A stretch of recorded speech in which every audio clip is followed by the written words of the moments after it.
Aujourd'hui, l'Europe veut te protéger des réseaux sociaux en créant un système qui sait tout sur toi et en permanence.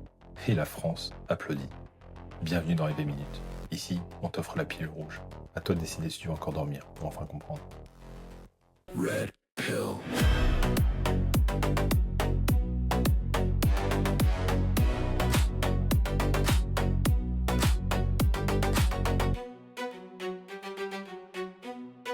Red pill.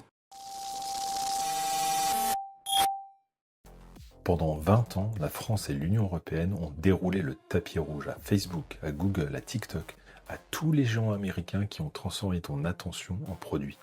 Pas de régulation sérieuse, pas de protection réelle, juste des discours et des milliards de données aspirées, les leurs, les tiennes et celles de nos enfants. Et aujourd'hui, Ursula von der Leyen monte à la tribune à Copenhague et dit « Les réseaux sociaux nuisent à nos enfants. L'addiction, la dépression, l'automutilation, c'est urgent, il faut agir. » Et elle a raison sur le diagnostic, 20 ans trop tard, mais c'est pas ça le plus troublant. Le remède est pire que le poison. Pour te protéger, voilà ce qu'ils ont prévu. Un pass numérique obligatoire pour accéder à Internet et aux réseaux sociaux dès septembre 2026. Un passeport numérique pour chacun de tes objets. Ton téléphone, tes chaussures, tes lunettes. Tous tracés, tous identifiés. Un billet de train unique pour toute l'Europe lié à ton identité numérique. Et au cœur de tout ça, un portefeuille numérique européen. Tes données médicales, tes vaccinations, tes achats, tes déplacements, tes prises de parole en ligne, tout dans un seul profil. Tu vois le truc arriver ? Si ton quota carbone est dépassé, plus de billets d'avion. Si tu n'es pas à jour de tes vaccins, accès restreint. Si tu as posté quelque chose d'inapproprié, tu es déconnecté.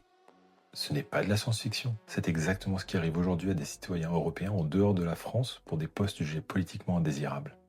Et ils appellent ça de la protection. En Chine, ils appellent ça le crédit social. Voilà la vraie question.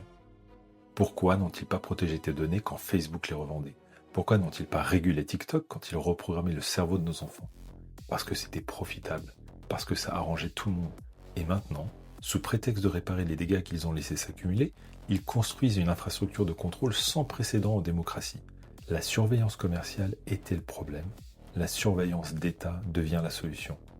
C'est totalement absurde. Alors, tu as pris la pilule rouge ? Bienvenue dans le monde réel.